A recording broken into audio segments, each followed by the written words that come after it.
Bueno, buenas tardes a todos y a todas, a un nuevo encuentro de comunicación y derecho. Bueno, la verdad, gracias a todos y a todas por estar. Gracias, Dani, como siempre, que sos una genia, que acá lo conseguiste al doctor Reginaldo Riochi, especialista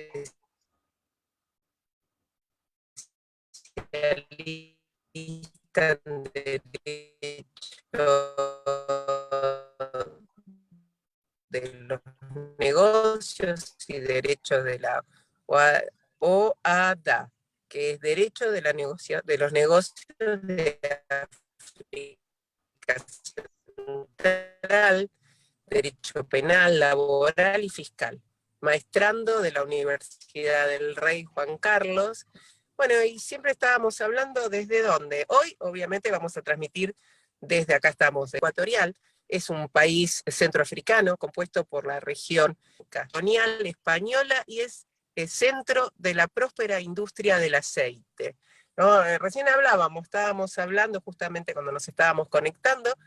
Qué lindo escucharlo al doctor hablar español y la verdad un español fantástico.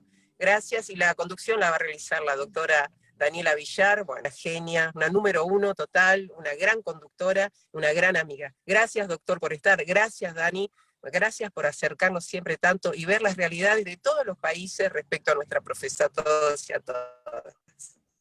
Un placer. Bueno, muchas gracias, Andrea, por la presentación y estamos felices de esta compañía de hoy, el doctor Reginaldo Riochi. Bienvenido, doctor, es un placer escucharlo. Bien hallado. Muchas gracias por la invitación, la verdad. No, al contrario. Es un honor que pueda acompañarnos hoy. Les contamos a quienes nos están viendo y escuchando que el doctor Reginaldo Riochi es originario de Guinea Ecuatorial y que trabaja en forma binacional, tanto en Guinea Ecuatorial como en España. Y en este momento se encuentra en Madrid, pero va y viene continuamente, según nos ha estado contando. Un placer escucharlo y que nos visite hoy. Y bueno, estamos todos ansiosos porque nos cuente un poquito de su país, que estuvimos charlando acá en la previa y notamos que tenemos muchas cosas en común. Como por ejemplo, haber pertenecido al virreinato del Río de la Plata. Les contamos que Guinea Ecuatorial está en la parte oeste del continente africano, así que estamos acá enfrente prácticamente, ¿no es cierto, doctor? Exactamente. Somos países vecinos y además nos une algo muy importante, que fuimos ambos parte del Virreinato del Río de la Plata y además compartimos el español como lengua madre. Exacto, sí. Por lo que tengo entendido, Guinea Ecuatorial es el único país de habla hispana en el continente africano, ¿no es cierto? Así es, Guinea es el único país de habla hispana en todo el continente africano. Si bien está en un área de influencia francesa, me refiero a países como Gabón, como Camerún, todos los países centroafricanos que tienen como metrópoli a Francia. Por eso el segundo idioma en Guinea, aparte del español, es el francés también. Claro, y estaba en la escuela que enseñaban, además del español, el francés y ahora también han incluido el portugués porque son tres las lenguas oficiales, ¿no es cierto? Exactamente. Originariamente, Guinea Ecuatorial fue descubierta por un portugués llamado Fernando Po. De hecho, la isla de Bioko, que es como se llama ahora, originariamente se llamó así, Fernando Po. Y por esas raíces históricas y además por pertenecer Guinea Ecuatorial a la CPLP, que es la Comunidad de Países Lusoparlantes, se incluyó el portugués como tercera lengua oficial del país. Bien. Para llegar a ser abogado, los pasos que deben dar en Guinea, tanto en la escuela primaria, la secundaria y luego la universidad, cuéntenos un poquito cómo está desarrollado toda la carrera. Nos contaba hace un ratito cómo estaba conformada la escuela primaria, la secundaria. Me gustaría que nos cuente a todos para conocer cómo es el sistema educativo, al menos para llegar a ser abogado. Bien, teniendo en cuenta España como metrópoli, el sistema educativo ecuatoguineano es similar, a grandes rasgos es el sistema español. Me explico. La primaria, la educación primaria tiene 6 cursos, del primero al sexto, y una vez se finaliza este ciclo se empieza el segundo, que es el de la educación secundaria obligatoria. En esta educación secundaria obligatoria hay 4 cursos. Una vez se finaliza, ya se empieza el tercer ciclo, que es el del bachillerato. Ya en el bachillerato es donde los estudiantes ya se van posicionando en función de la familia de estudios universitarios a la que quieren dedicarse. Por ejemplo, los que se van a dedicar a una rama como la del derecho, por regla se suelen orientar hacia un bachillerato de humanidades en los que hay asignaturas troncales como latino-griego o historia del arte incluso, y el resto pues a las ciencias sociales, y los que se van a dedicar a algo más científico o tecnológico pues ya optan por otras ramas.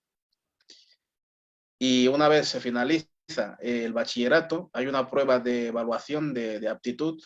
Antes se llamaba prueba de madurez, ahora desconozco el nombre exacto, pero es similar y es un examen que se pasa, es como una selectividad, y una vez se pasa, pues en función de los resultados obtenidos por el alumno y también por las notas de corte de las distintas carreras, pues ya se opta a derecho en este caso, ¿no? Y a partir de ahí son 4 años de formación. Una vez se finalizan esos 4 años, ya se pasa a un periodo de prácticas, después a la defensa de un trabajo de fin de grado y posteriormente la colegiación. Teniendo en cuenta que la profesión de abogado, tanto en España como en Guinea Ecuatorial, es una profesión liberal, que para su ejercicio requiere de estar colegiado, en una barra o en un colegio profesional. ¿Y en Guinea hay universidad privada y pública también? Sí, en Guinea la universidad más famosa es la de siempre, es la Universidad Nacional de Guinea Ecuatorial. De hecho, casi todas las personas que conozco en Guinea de nuestro campo de actividad que se han formado ahí, se han formado en la UNGE, que es como se llama. Es un acrónimo, ¿no? ¿Y se abona algún tipo de arancel? Sí, los precios son precios públicos y el equivalente son unos 7.000 francos lo que se paga en tasas y luego ya pues lo que cuesten los libros o los materiales propios para poder cursar las asignaturas. Bien, y entonces también para poder ejercer, tienen la colegiatura obligatoria, como nosotros también. Y esa colegiatura es cuando uno se matricula, entiendo que se matriculan en el colegio de abogados o en la barra de abogados, sirve para desarrollar la profesión en todo el país o en algún estado o alguna provincia en particular. ¿Sirve para poder trabajar en todo el país? Sí, sirve para trabajar en todo el país por un motivo demográfico. Guinea Ecuatorial es un país muy rico, pero también es muy pequeño. Tenemos 28.000 kilómetros cuadrados, que creo que es la provincia de Buenos Aires, o ni siquiera eso. De tal forma que somos 1.200.000 o 1.300.000 personas. Por lo tanto, el Colegio de Abogados de Guinea Ecuatorial es nacional, de tal forma que cualquier abogado que está debidamente colegiado puede ejercer en cualquier latitud del país, sin ninguna limitación. Y para poder ejercer en España tienen que rendir alguna reválida, o con el título que ustedes obtienen en Guinea pueden matricularse en algún colegio de España? Bien, esto sí que es posible, pero lo que ocurre es lo siguiente. En cualquier país, para poder ejercer, y más teniendo un título extranjero, hay un sistema de homologaciones. En España se homologan los títulos extranjeros en el Ministerio de Educación, que es el que determina, en función de las escalas previas que hay, si esta persona que quiere homologar estos estudios tiene el nivel que requiere España para poder convalidarlos. Casi siempre el nivel se cumple, y si no se cumple ya indican si hay que cursar alguna asignatura además para poder completar la formación y ya así poder homologar el título, o incluso poder colegiarse si es voluntad del solicitante. Claro.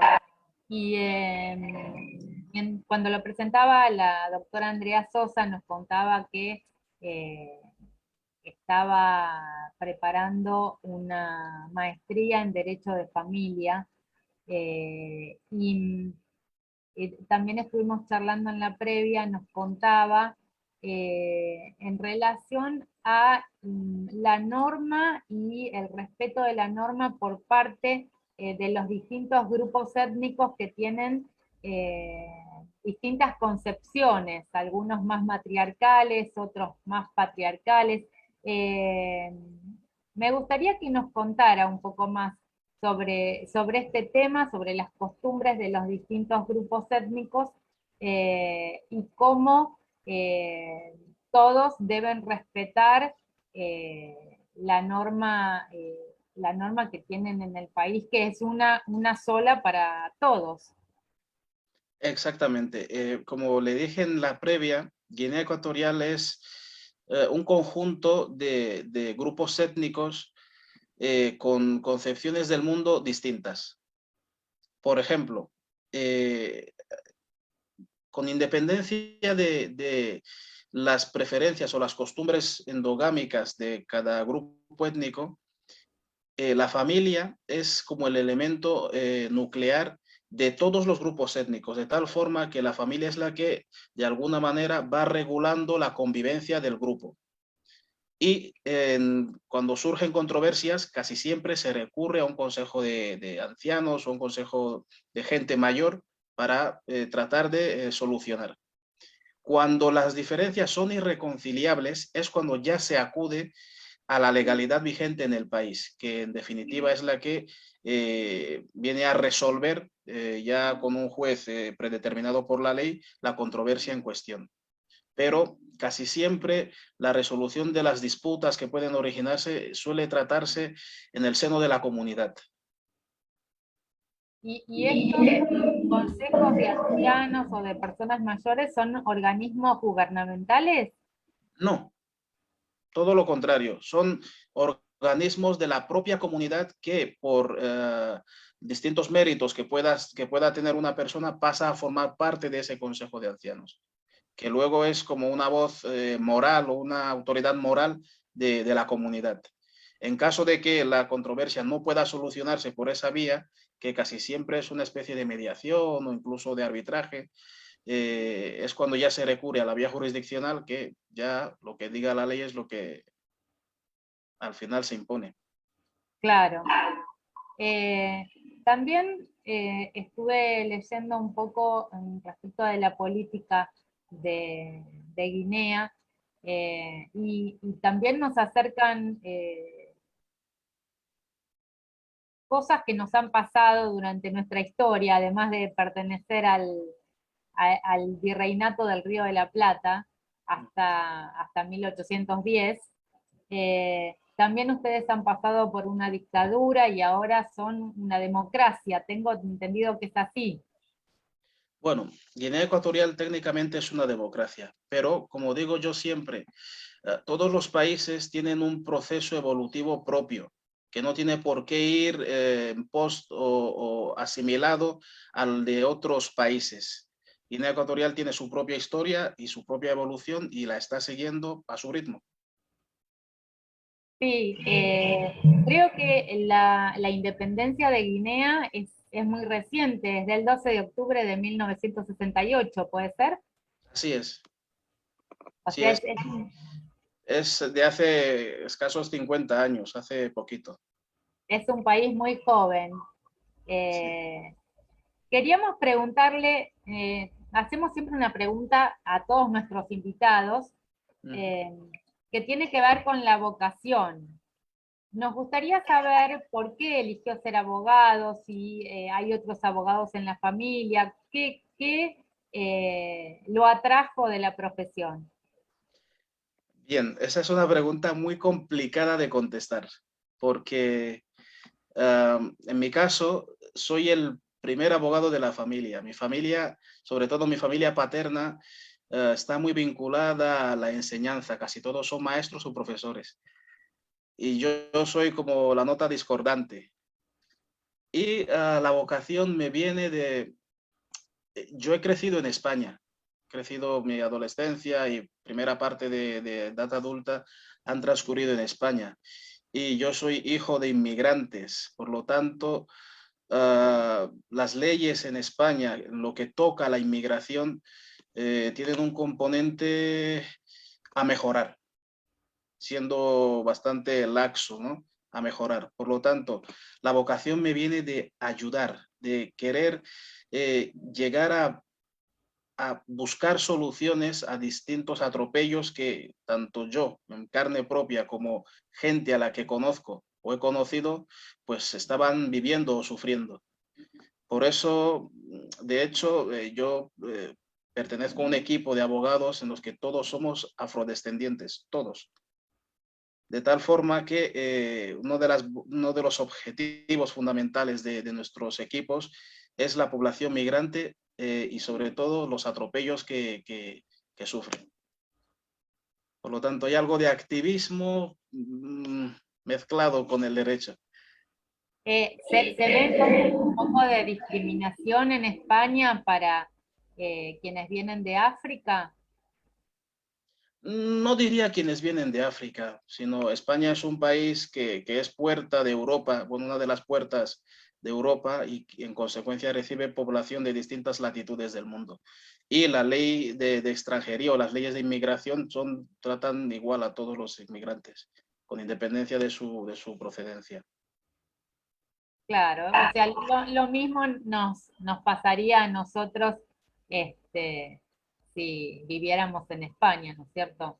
Sí, Siempre, un ejemplo muy claro, por ejemplo, a la hora de solicitar protección internacional o asilo, España es uno de los países que más deniegan. Creo que están en torno al 93 o 94% de denegaciones de solicitudes de asilo o de protección internacional.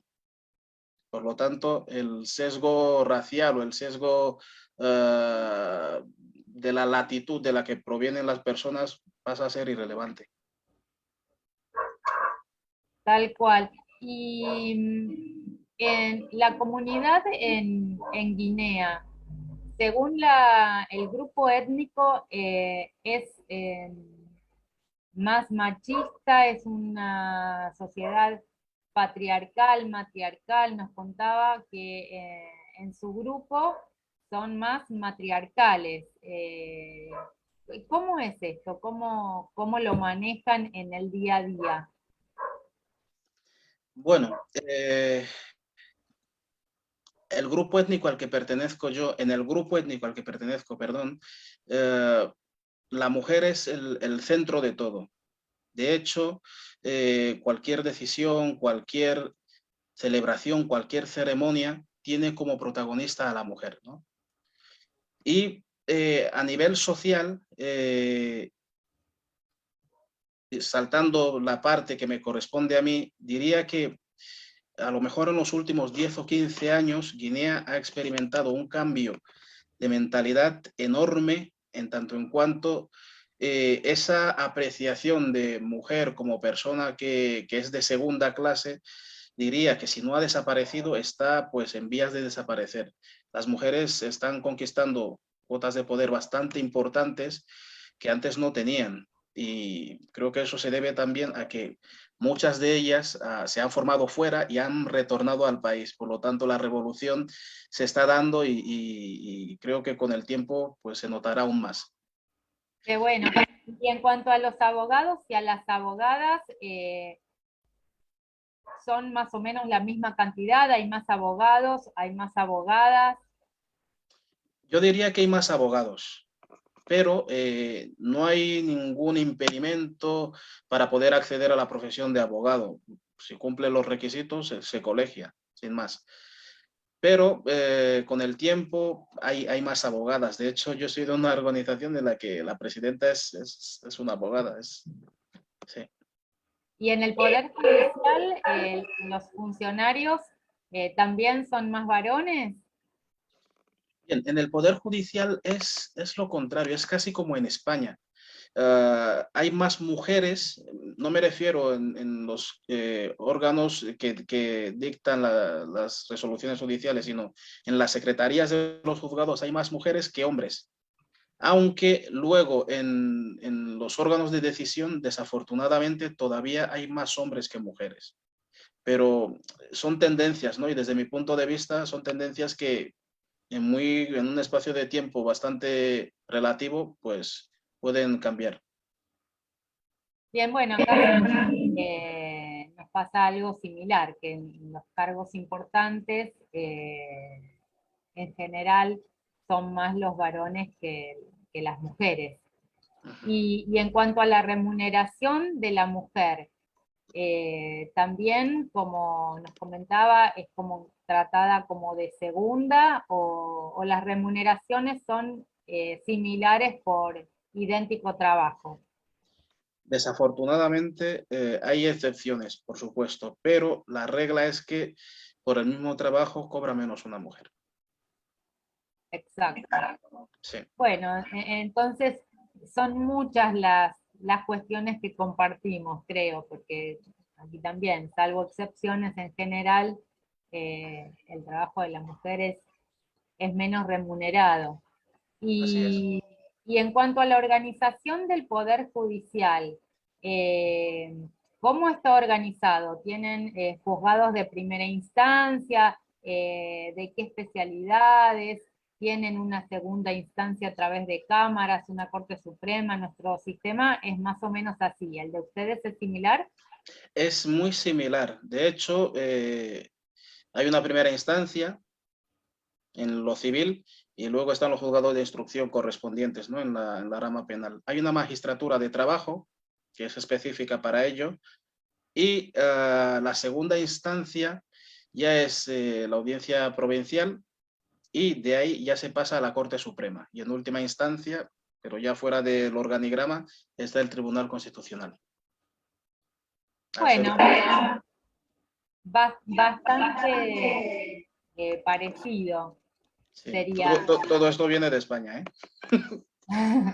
Claro, exactamente, como tenemos un, un origen, una raíz en común, tenemos, por supuesto, muchas similitudes. Y en relación, por ejemplo, a el trabajo, estuvimos charlando con abogados de distintos países y nos preguntamos en cuanto, hablaba recién usted de el derecho del trabajo.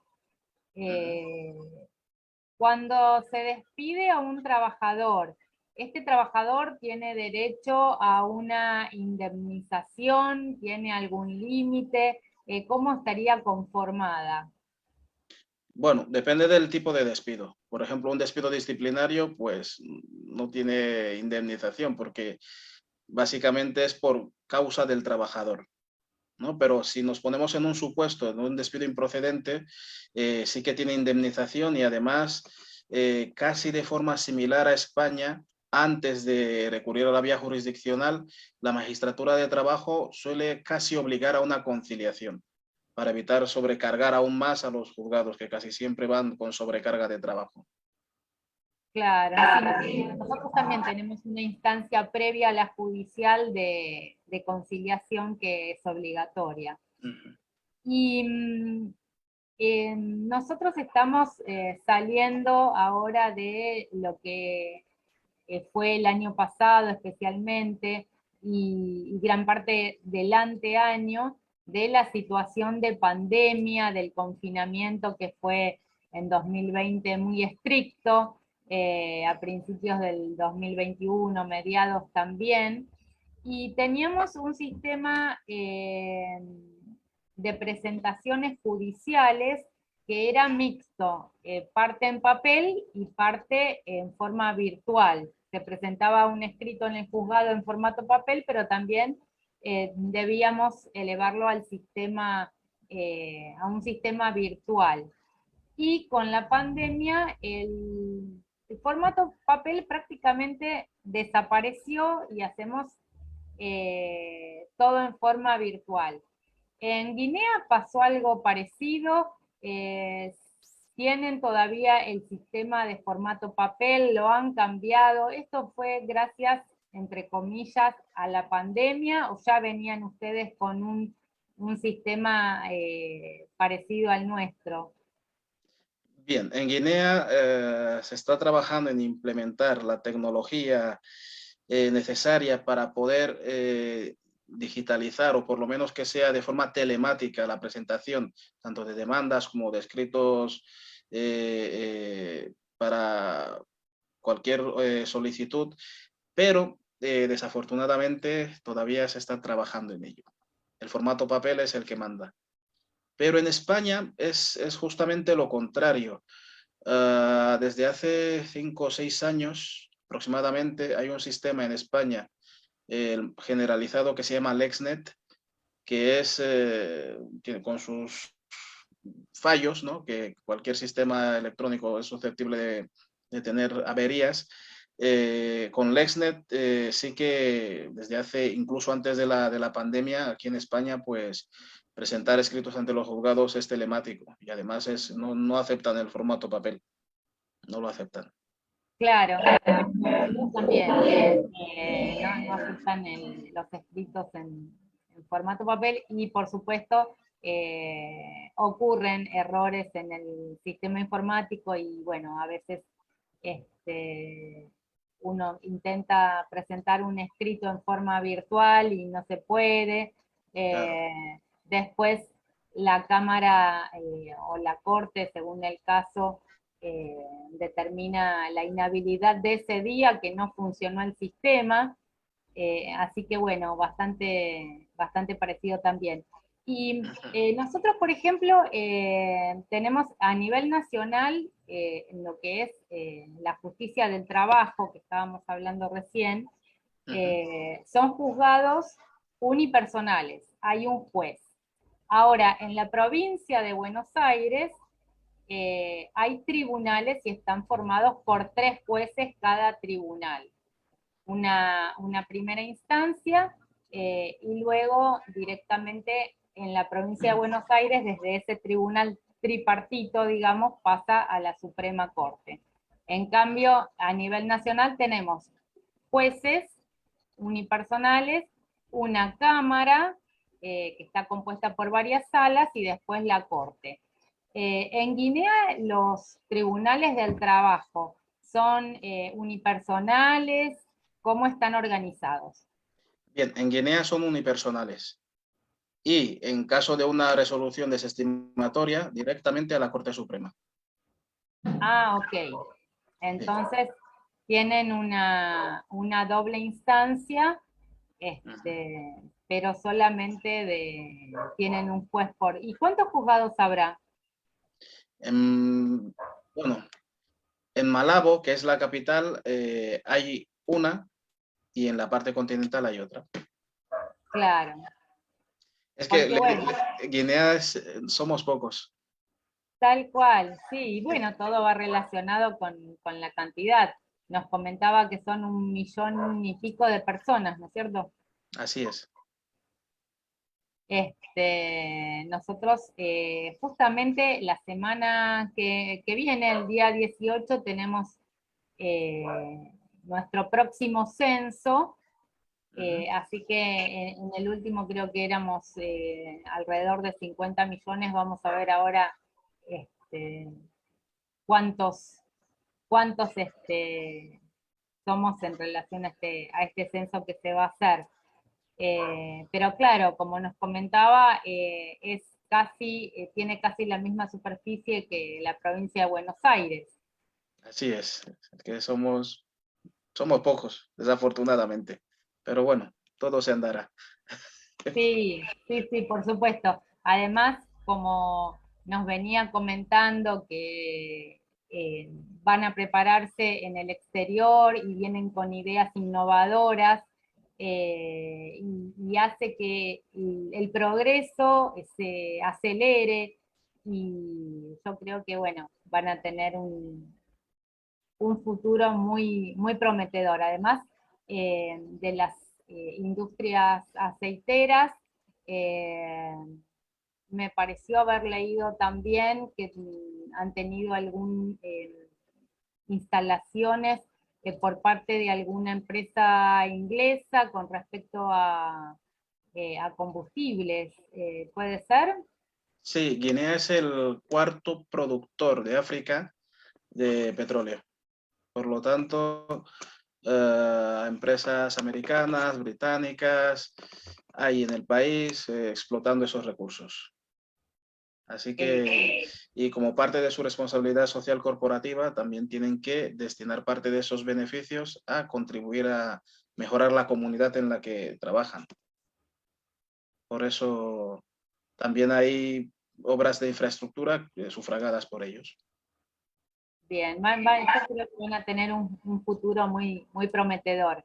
Además, son muy jóvenes, como hablábamos recién. Sí, sí, sí.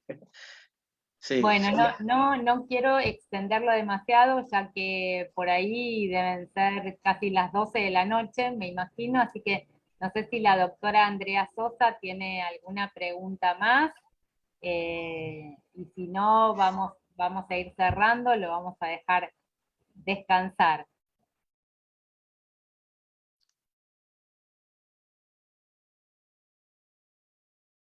Bueno, debe estar la doctora ocupada en la No, Dani, estoy transmisión. conectando, ahí no estoy conectando, por No, favor. ¿Cómo pensé ves? que como transmiten en un montón de grupos, sí. estaba atenta a todos los controles de la transmisión.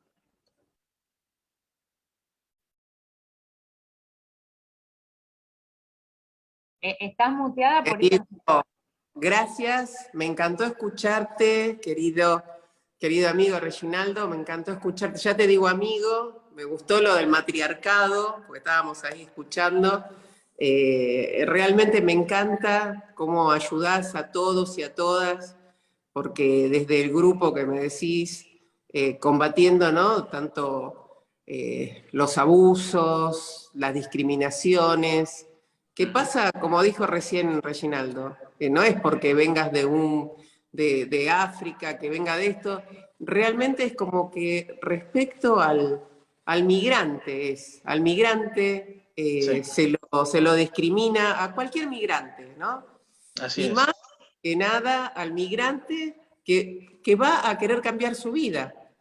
Porque hay como, por ejemplo, dice, bueno, viene un inmigrante millonario, nadie le dice nada, nadie lo discrimina, nadie le dice nada. Pareciera que como que el que quiere cambiar, somos todos hijos de migrantes, ¿o no, Dani? Nosotros somos todos hijos de españoles, de italianos, que vamos buscando un lugar en Argentina, abrimos las puertas a todos y a veces eso es lo que tenemos que lograr, ¿no? Que tenemos que lograr que basta de toda tanta separación, tanta tratar de buscar la desunión, ¿no? Por eso con Daniela siempre tratamos de buscar y de escuchar lo de nuestra profesión, de buscar respecto a nuestra profesión, que está un poco golpeada, ¿no? Nuestra profesión. Realmente hay una pregunta que siempre hago, doctor, usted que estuve escuchando, estamos hablando del examen ante la barra y todo, ustedes más o menos ¿cuánto tienen que aportar por año para su jubilación? Ustedes tienen que pagar, porque nosotros estuvimos hablando la otra vez con el doctor en Roma, Romano, que nos comentaba que era algo de 5.000 euros anuales que pagaban más o menos, estamos hablando en Europa. No sé si usted ejerce en Guinea. Sí, ejerzo en Guinea y también en España. En Guinea, con pagar no sé si se refiere a pagar por estar colegiado como abogado o en su defecto a tributar a la seguridad social para una pensión de Tributar a la jubilación. seguridad, tributar a la seguridad social y también pagar como abogado, ¿no? Lo que uno paga de la matrícula. Sí, sí. No, en Guinea y en España, aparte de la colegiación propia, en Guinea mensualmente se pagan unos 15.000 francos, que serían unos 22, 23 euros aproximadamente, mensuales. Y en España se pagan, en mi caso que ya llevo más de 5 años colegiado, unos 97 euros al trimestre. Pero en seguridad social, en torno a los 5.000 también euros. Sí, es lo que se paga. Para la Claro, jubilación. era que la jubilación, estaba una jubilación mínima, por debajo del mínimo era, que estamos hablando más o menos de algo de entre 500 y 700 euros, que fue lo que nos habían dicho. Sí, Y, exactamente. y en Guinea, ¿cómo sería esa jubilación? En Guinea, el sistema es distinto. Desde luego, para las clases pasivas, o sea, funcionarios del gobierno, sí que hay un sistema que les garantiza esa jubilación. Para el resto de trabajadores, el sistema se está implementando. Desde luego, sí que hay una prestación que se suele reconocer, pero está en torno a los 10.000 francos, unos 150 euros. Bueno, justamente este abogado, el doctor que ejerce en Roma, nos comentaba que un joven que recién inicia en tribunales tenía un sueldo mínimo de 3.000 euros y un magistrado, estamos hablando algo de 10.000 euros. O sea, digamos que cómo cuesta, ¿no?, la profesión Claro. así independiente comparado con el Poder Judicial, ¿no? Así es. En España, un recién egresado está en torno a los 1.000 euros, 1.200 aproximadamente. En Guinea está en torno a los 800, más o menos. 600, Claro. 800. Pero si ya tiene mercado, pues las cifras suelen ser mareantes. Bueno, entonces más o menos estamos todos igual. Hay muchos que Sí. quieren entrar al Poder Judicial, o muchos estamos viendo que por ahí esta profesión, no digo que está en franca retirada, pero tiene una crisis. Nuestra profesión tiene una crisis.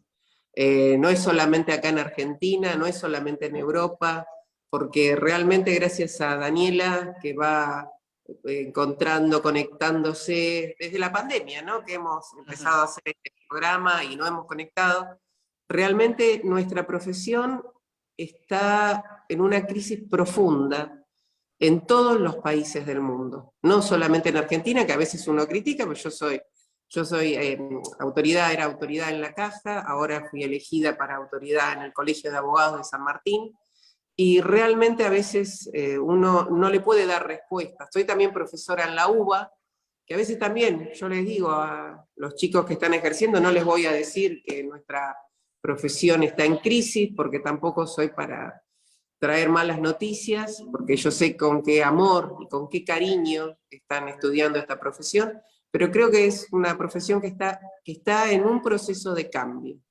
me parece. Ojalá que sea para bien, y bueno, y ayudamos entre todos. No sé ahí si Daniela quería hacer un cierre. Gracias, Reginaldo, perdonanos. Si El me argentino... permites un breve inciso, las crisis traen oportunidades. Por lo tanto, aunque sea un periodo a lo mejor de incertidumbre, están naciendo nuevas áreas del derecho que sí que están generando nuevos nichos de mercado. Por lo ¿Cómo tanto, cuáles? por ejemplo, Justo lo que... sí, en todo lo que es el derecho que tiene que ver con protección de datos, el derecho que tiene que ver con el derecho en las redes sociales, los delitos que se cometen en las redes sociales, en todo lo que tiene que ver con prevención de blanqueo de capitales, el compliance, todo eso son nichos de mercado que en algunos países, sobre todo los anglosajones, ya está bastante extendido, pero en los latinos se está todavía empezando a implementar en muchos de ellos. Por lo tanto, también son nichos de mercado que a raíz de esta crisis se están creando. Etimológicamente, crisis es cambio.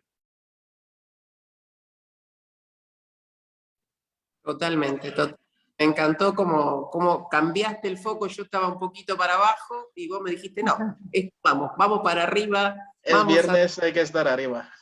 vamos. Claro.